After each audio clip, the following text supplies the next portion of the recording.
नमस्कार मंडळी, कशा आहात? मी सौ पुष्पलता विष्णुपंत नघाटे. मागच्या वेळेस आपण भगवद्गीतेतील 2 अध्याय बघितले. आता हा भगवद्गीतेतील 3रा अध्याय म्हणजे कर्मयोग. कर्मयोगामध्ये भगवंताने आपल्याला कर्म करण्याचा उपदेश केला आहे. संजय आणि धृतराष्ट्राचा संवाद चालू असतो तेव्हा भगवंत स्मित हास्य करत उभे असतात. अर्जुन भगवंताला विचारतो की भगवंता, बुद्धी श्रेष्ठ आहे, ज्ञान आणि बुद्धी श्रेष्ठ आहे, तर मग तू मला असं हे अघोर कर्म करायला का सांगत आहे? तेव्हा भगवंत म्हणतात की पार्था, हा मनुष्याचा जन्म कर्म करण्यासाठीच आहे आणि सध्या तुझे कर्म कोणते आहे? तर युद्ध करणे. कर्माचा त्याग केल्यास माणसाला सिद्धी प्राप्त होत नाही आणि कर्माशिवाय माणूस जगू शकत नाही. मूर्ख माणूस बळजबरीने आपले इंद्रिय आवरून मनाचे चिंतन करतो, त्याला ढोंगी म्हटलेले आहे. आपल्या इंद्रियांना काबूत ठेवून जो माणूस आपले कर्म करतो त्याची योग्यता फार मोठी आहे. तेव्हा पार्था, तू नेमलेले कर्म कर. कर्म न करण्यापेक्षा कर्म करणे श्रेष्ठ आहे. कर्माशिवाय जीवन व्यर्थ आहे. यज्ञाच्या हेतूने कर्म केल्यास निश्चितच आपल्याला फळ मिळते. कोणतेही कर्म करताना आसक्तीरहित राहून कर्म करायला पाहिजे. ब्रह्मदेवाने यज्ञाची निर्मिती केली आणि यज्ञापासून मानवाला खूप फायदे झाले. यज्ञ म्हणजे कामधेनू आहे. यज्ञामुळे आपल्याला आपल्या सर्व इच्छा पूर्ण होतात. पण यज्ञापासून आपल्याला जे मिळते त्याचा उपयोग आपण दुसऱ्यासाठी करायला पाहिजे.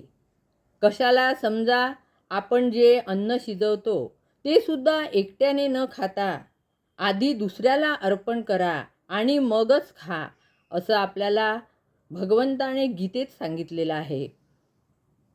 जो स्वतः निर्माण केलेले किंवा शिजवलेले स्वतः अन्न खातो तो त्याला चोर म्हटलेले आहे.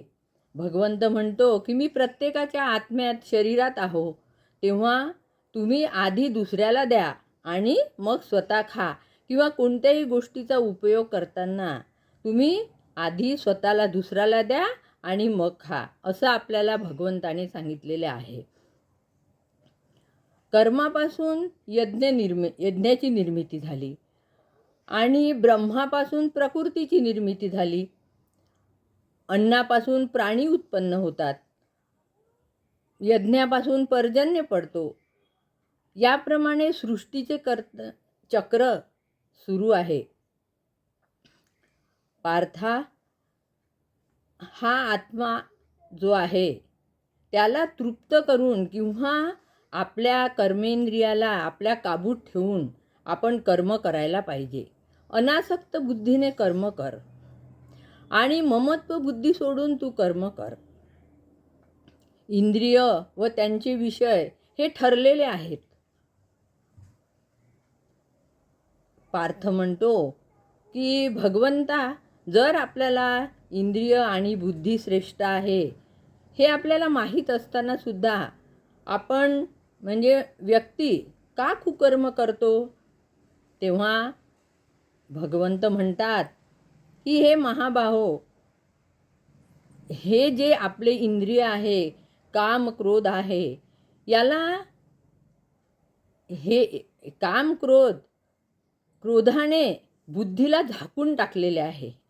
त्यामुळे आपली बुद्धी काम करत नाही. तेव्हा आधी या काम आणि क्रोधाला नष्ट कर आणि तू कर्म कर, असं श्रीकृष्ण भगवंत अर्जुनाला सांगतात.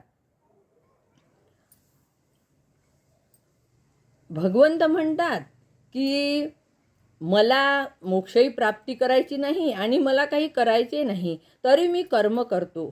का? तर मी जर कर्म केले नाही तर माझं अनुकरण सर्व लोक करतील आणि ते पण कर्म करणार नाही आणि कर्म न करल्यामुळे त्यांचा घात होईल आणि मी घात करणारा अशी माझी अपकीर्ती पसरेल, म्हणून मी कर्म करतो. त्याचप्रमाणे तू पण कर्म कर. आणि तुझे कर्म कोणते आहे इथे? तर लढाई करणे हे तुझे कर्म आहे. तेव्हा तू हे कर्म पार्था उठ आणि तू हे कर्म कर, असं भगवंत अर्जुनाला सांगतात. या अध्यायात भगवंताने आपल्याला हा उपदेश केला आहे की मानवाचे जे काम क्रोध आहे त्यांना आपल्या काबूत ठेवून कोणतेही कर्म करायला पाहिजे आणि कर्म हे करायलाच पाहिजे. आसक्तीरहित कर्म करायला पाहिजे, असा उपदेश भगवंताने अर्जुनाद्वारे आपल्याला केलेला आहे. धन्यवाद. व्हिडिओ आवडल्यास लाईक सबस्क्राईब करा.